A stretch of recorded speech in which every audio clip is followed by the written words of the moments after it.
My guest today is Elanor Janega, and we are going to have a fun episode today because we are going to talk about misconceptions about the medieval era, which I find maybe we should going to talk about popular topics that people might think is how it is, but most likely it wasn't. And of, of course, we are going to discuss about try to bust some myths today. And how, as always, how did you end up studying medieval history?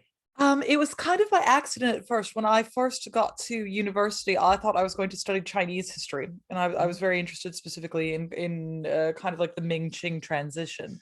But then I took a medieval history course and fell in love, and it was all over. And it was one of those things where I think that we're often not taught medieval history when we're younger. It tends to be a specialist subject, and so I never really had the opportunity to learn much about it, and it wasn't something that I'd really been able to delve into. I too kind of fell prey to a lot of the myths that we're going to talk about today, and when I finally had the opportunity to kind of learn more about it, it just sucked me in, and I've been stuck ever since studying the Middle Ages. So Right. yeah, It is fascinating, and of course we don't start with the medieval era itself because it wasn't called the medieval era back in those days, right? It wasn't right. like, oh, I guess I'm in the medieval era now. Right. It wasn't like that. But was it a name for that? Oh, or did they just not care?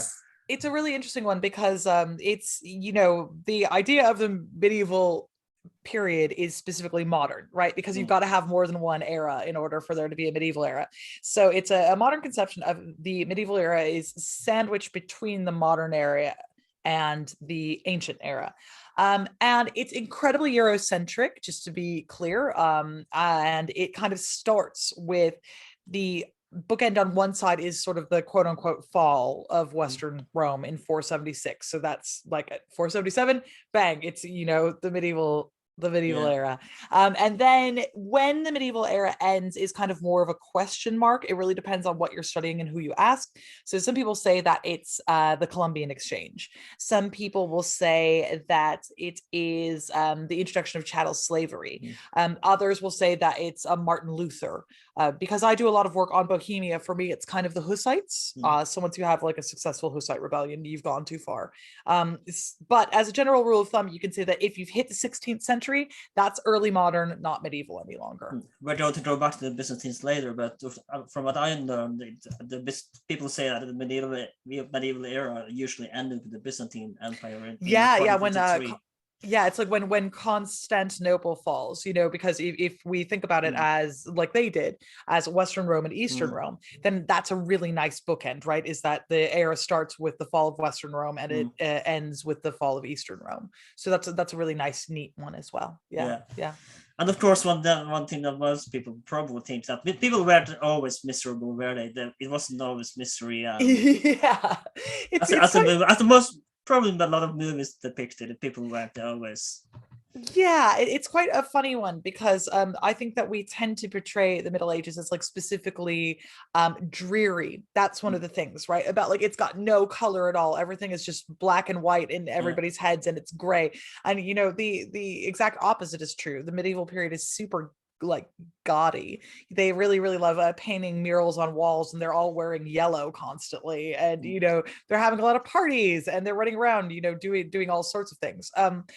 Now, having said that, would I rather live now? Yes, absolutely. I like antibiotics, and I'm a really big fan of. I like living in cities, and could you live without Netflix or Disney Plus? I mean, I suppose I could, but who wants to, right?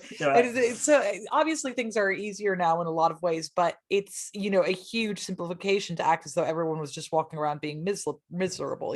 People had really complex lives, and in some ways they were having a nicer time than we are. They had more intercommunal connection. They had more things that they celebrated on a regular basis than we do. Those kinds of things. But having said that, it's true that pre-industrialization manual labor is really hard, and 80% of the European population are peasants. So you would have spent a lot of more time plowing than anything else, and that's not necessarily anybody's idea of fun, but there was fun to be had and nice things that happened. Yeah. And the next thing we're going to talk about is, of course, one thing that medieval movies love to depict is tournaments. And you did a review of one. I don't remember the movie, but Yeah. with the history hits a while ago. Yeah, And yeah. was it really like that as medieval movies love to depict tournaments, or was it not as big a deal as the movies make it out to be? So interestingly, there are a lot of tournaments, but the way that tournaments function changes over time. And interestingly, we never kind of like show the older tournaments. And the older tournaments, it used to be way more about what they call the melee. So a kind of like everyone goes in and fights each other all the time. And jousting and things like that, they come along much later in the period, and they kind of actually come into their own as like a huge thing, more in the early modern period. So you'll see like Henry VIII jousting all the time and things like that. It's not to say that jousting didn't happen, tournaments didn't happen. They absolutely did. And they were something that people really liked. That's one of the pleasurable things that medieval people enjoyed, was going to tournaments.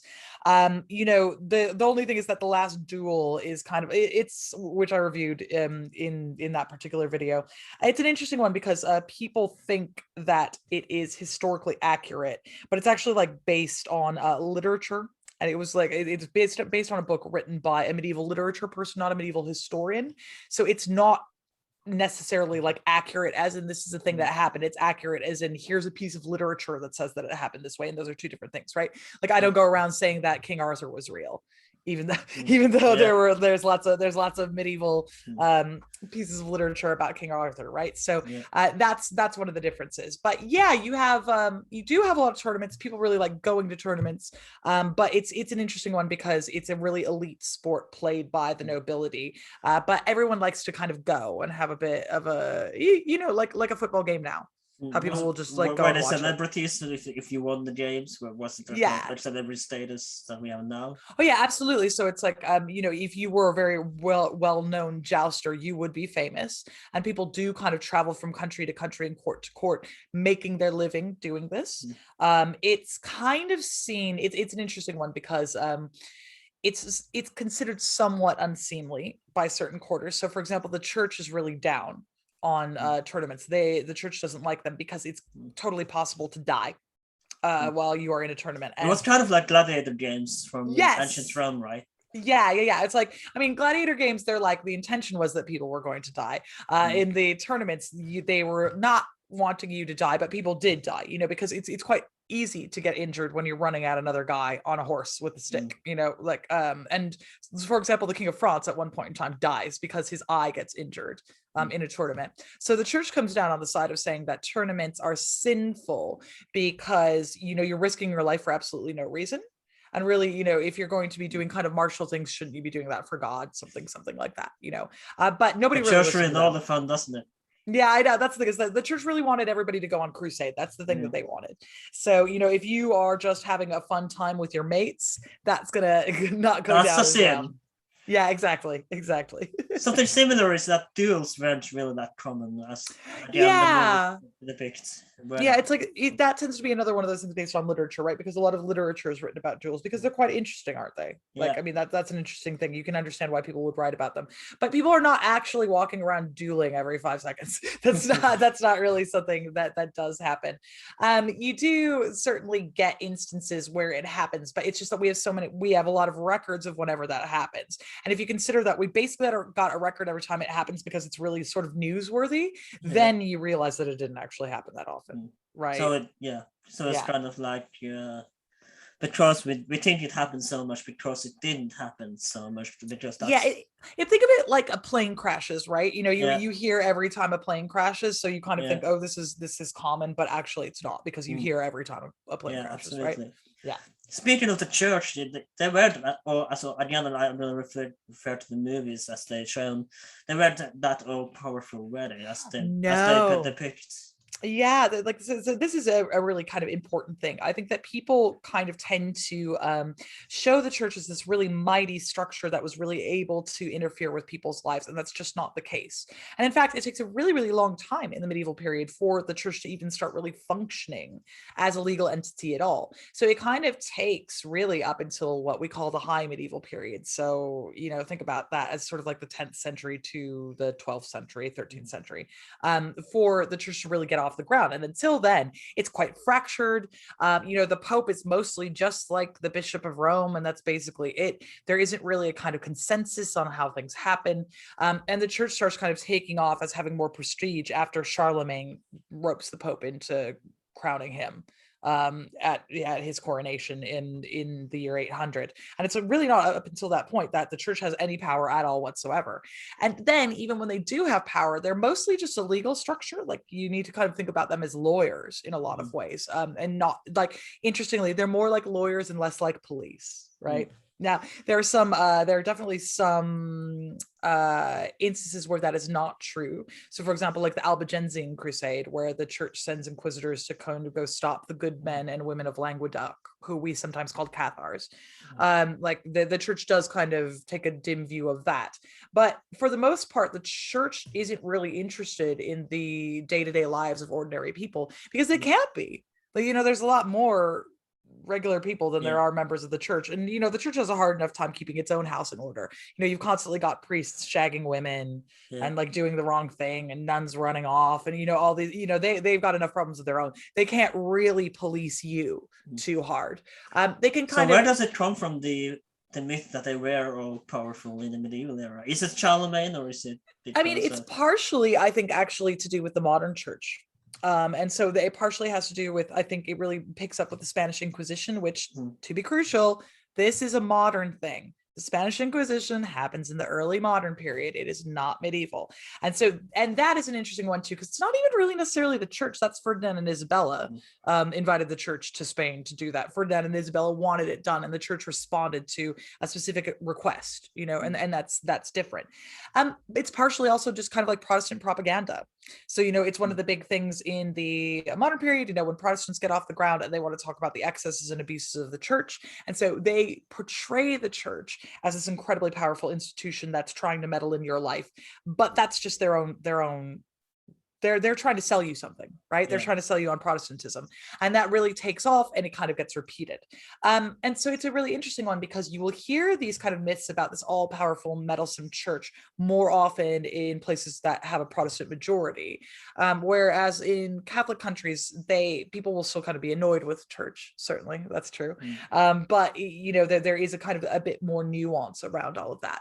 And so, it kind of has to do with our own sort of modern sensibilities and our own desire to kind of portray the church as in opposition to Protestantism, which in theory allows you more freedoms, that kind of thing. And of course, another thing we will have to talk about, because people didn't have wars and didn't fight all the time, did they?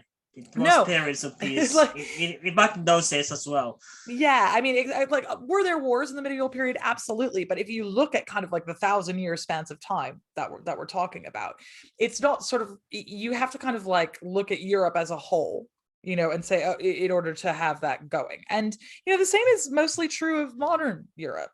And indeed, there's no period that was bloodier or worse for people in Europe than the 20th century. That's the one where the most people got killed. And we don't say, oh, the modern era is just full of war, and that's what the 20th century was about. That's not the way that we tend to characterize things. But the 20th century saw a lot more people killed in wars, a lot more people kind of sucked into that. And it's also, war is a lot different. Is there kind of raiding and pillaging during medieval wars? Yes, absolutely. But the war machine itself is not such like a well-honed instrument at the time. So, you have weapons that are a lot less effective. A lot fewer people are killed in battle if you actually have to walk up and stab them.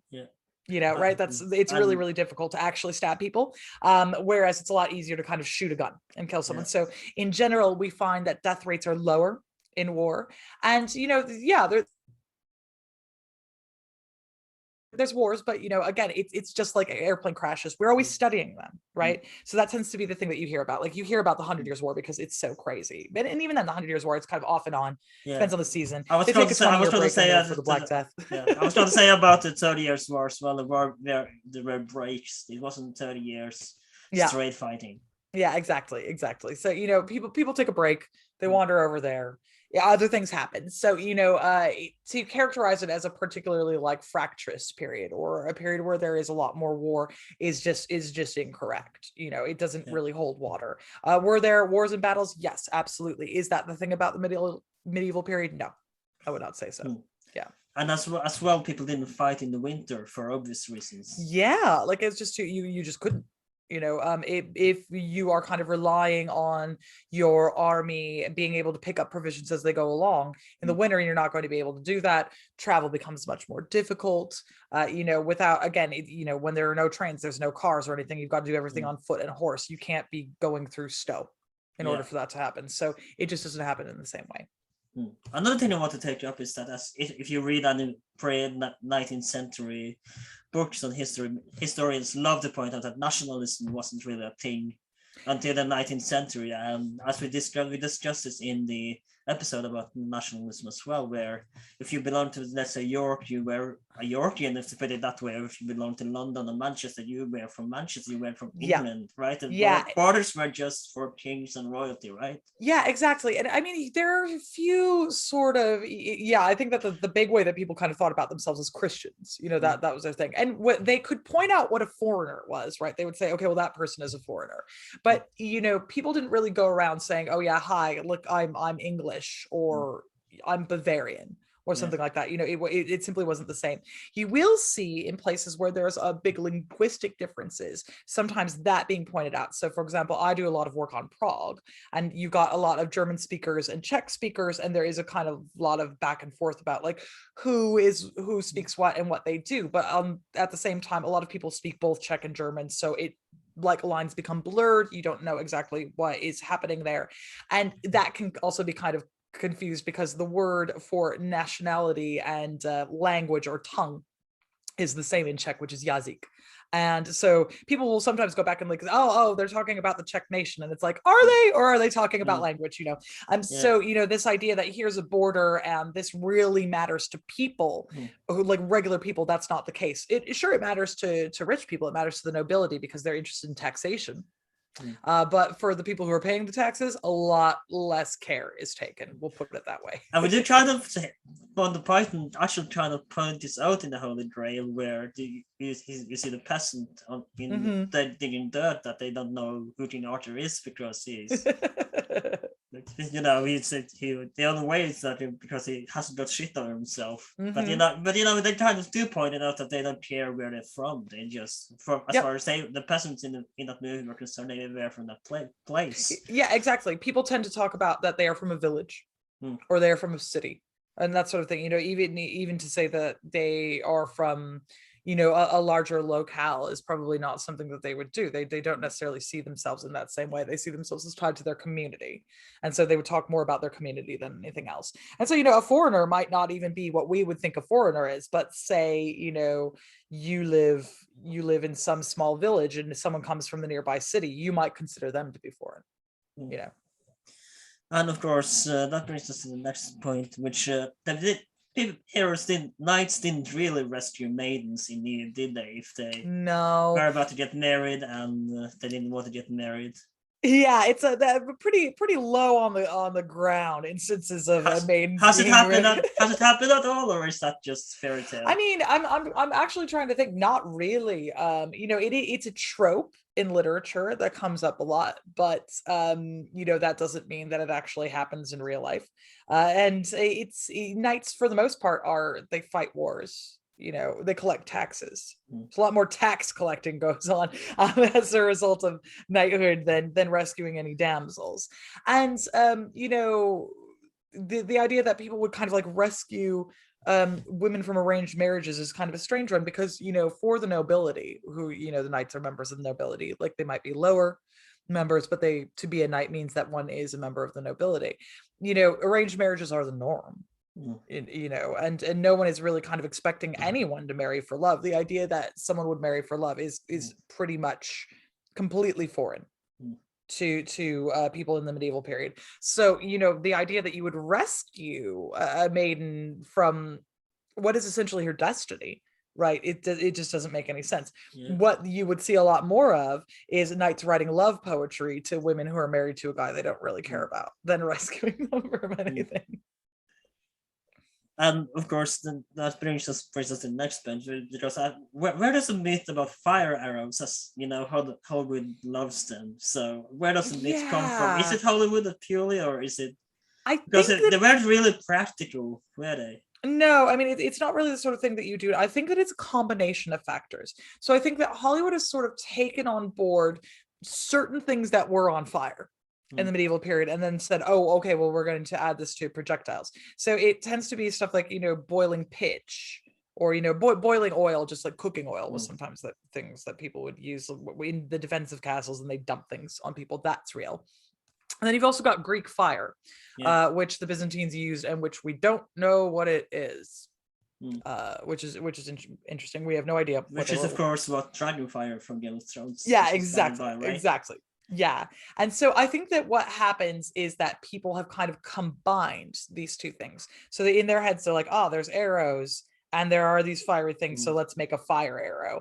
But also, for a long time, the great majority of any arrows that were used in the medieval period are on crossbows. They're not on longbows. Longbows don't show up until quite a bit later.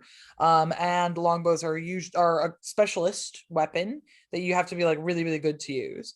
And so, think about how you wouldn't want something on fire that's on a crossbow right in front of you. It just doesn't make any sense. A lot of being an archer is like standing there holding a bow for a really long time, even if we're talking about a longbow. And so you can't do that if it's on fire. So it's one of these things that looks really cool on film, but it has almost no practical applications. So were they used at all, or were they?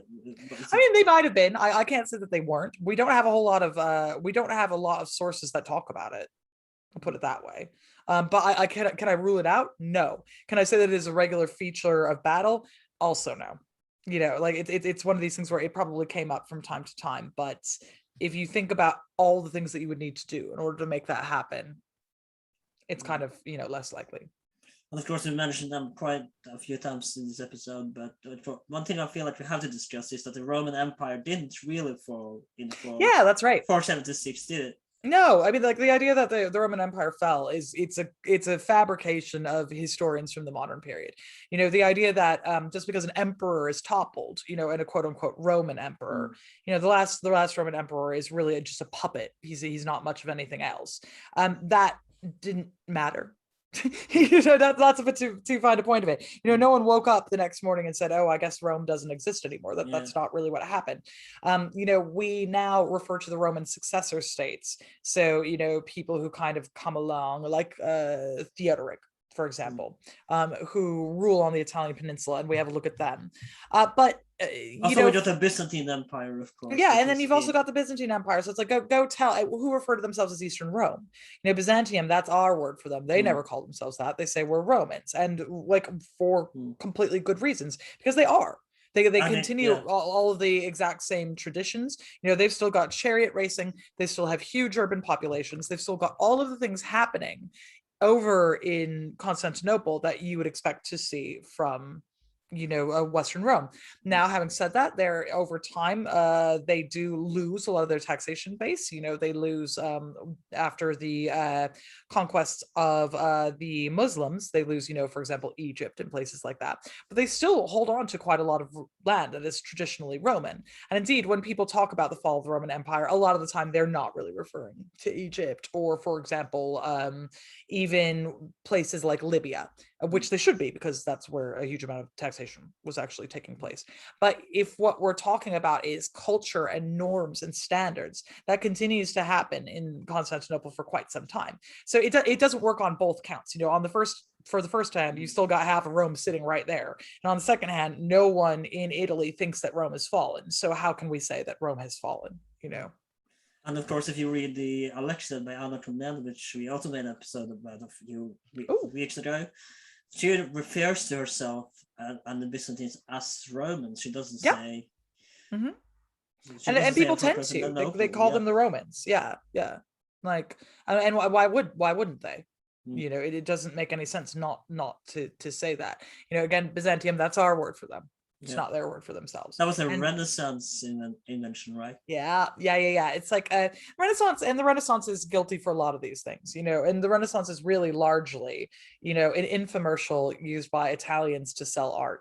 And, a lot of people on the Italian peninsula had a dim view of what they see as kind of like a fall from prominence of Italian culture in Europe generally. So they partially come up with a story about how the Middle Ages is bad, because what they're saying is that anytime that Italians, not that there is a concept of Italians at the time, but anytime that the Italian peninsula is not considered, the center of government and culture, that's necessarily bad to them.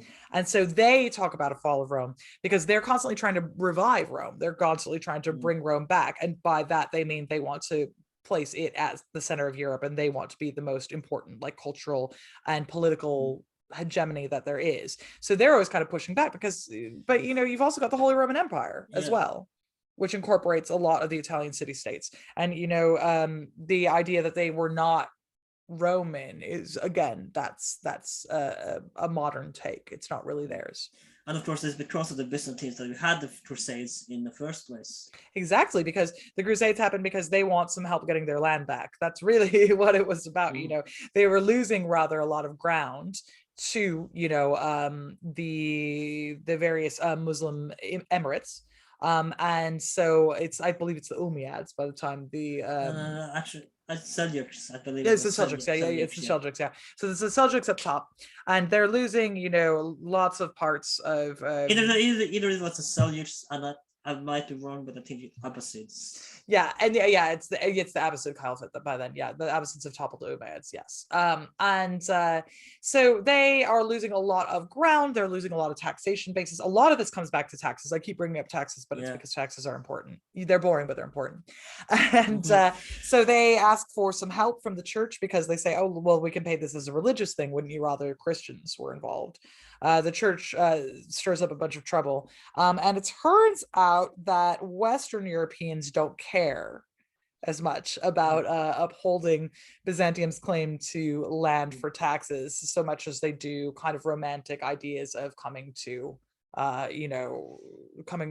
east and taking over Jerusalem, which goes so. The First Crusade is pretty successful, but all the ones after that are absolutely, what I would say, I would not call them successes, but you would think that we would have learned. The Fourth Crusade went. Yeah, right. Badly, and you would think that we could have learned something from the fact that when Europeans come over here trying to meddle, it doesn't go too well after a little while. But we like to just keep doing the same thing over and over again. So So why does the medieval era have such a bad rep? Kind of, put it that way. Okay, so partially, it's these pesky Italians and their idea of the Renaissance. That was a very effective propaganda campaign, and it's hilarious because it was just all invented to sell Michelangelo's art, which is if you look into it for more than 5 seconds, it's the idea of a Renaissance in this way is a product of this thing that's called the Lives of the Most Famous Painters and Sculptors, which was made by Viseres to sell art, and more specifically to sell Michelangelo's art. And he talks about how bad art was up until the point that Michelangelo came along, and there's a rebirth, quote unquote, of art. Now, to extrapolate backward from that and say, someone's preference for one particularized art style means that, 1,000 years of history is bad seems silly, but there's some other reasons on top of that. Partially, it has to do also with kind of like the modern predilection for empire and colonialism, right? So what we're kind of looking for in the modern era a lot of the time is a precedent for what it is that we're doing. Right. Yeah. So when Europeans show up in America and they are colonizing all over the place and they're doing some light genocide and they're doing a lot of slavery and things like that, they go looking around for precedents for it. And, lo and behold, there's Rome. And Rome is a noted colonial slave empire, right? 40% of the Italian peninsula during the height of Western Rome are slaves. And so we start writing history saying, oh, things are better when there's an empire. Yeah, empires, that's when things are running really great. Everyone is happier, stuff is better, things are always good. And the medieval period doesn't give you that, right? The medieval period doesn't give you just like one big story about how it's completely okay to dominate everyone around you, right? Because it's more like smaller and local things that are going on. And a story that is incredibly complex and complicated, and where everything in Europe is really quite different. from each other. So, things that are going on in southern Spain are completely different to things that are going on in Bohemia, which are completely different to things that are going in Sweden, and like if you go to all of these different places, you'll find really different stories, really different governments, and really different ways of running things. And that doesn't work when you're trying to come up for a reason why you've got to go over there and take a bunch of stuff from a different group of people, right? Yeah. What you want is the grand story of what is good and what is righteous.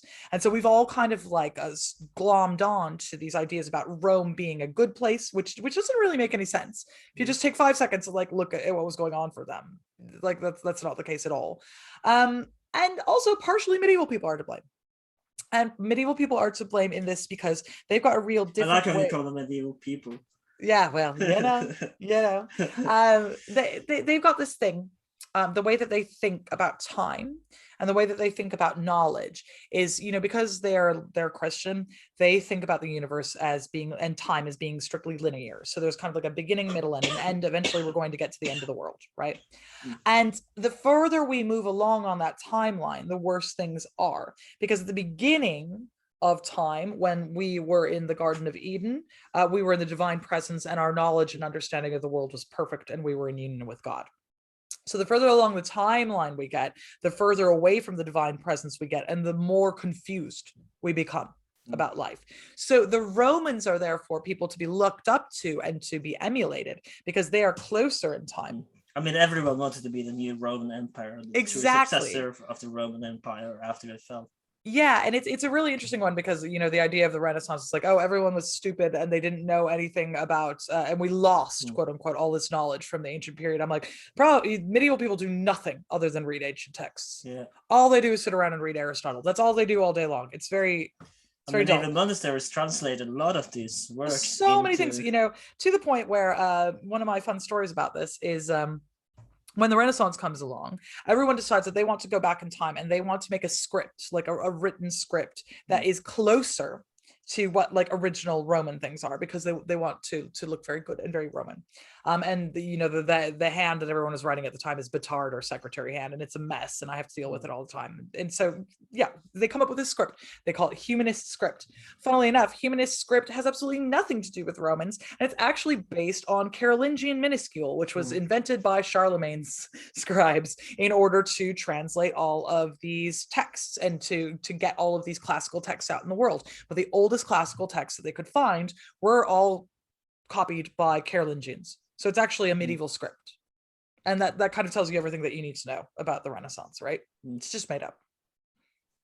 So thank you so much for coming and taking the time to be on the podcast. Before you go, do you have anything you wish to promote and any social media where people might find you if you there's all sorts of ways to find me, and I always love asking answering questions. So I'm on Twitter at my is @goingmedieval. I've got a blog, going-medieval.com, where I write a lot about medieval history. I've got a fun comic book right now that gives you a generalized introduction to the medieval period called The Middle Ages: A Graphic History, that is out. And in January, I'll have a new book out, which is called The Once and Future Sex. And it's about societal attitudes towards women in the medieval period. So you can look out for all those things. I definitely will. Thank you so much for coming. This has been That Age 12. We are available on Spotify, Apple Podcasts, or YouTube, wherever you can find podcasts. Thank you. Please like, share, and subscribe, and also check out some of the other episodes we made. You're definitely gonna find something you like. Also, leave us a review if you're on iTunes or Apple Podcasts if you've got the time. That would help us out a lot. My name is Alan, and I'll see you next time.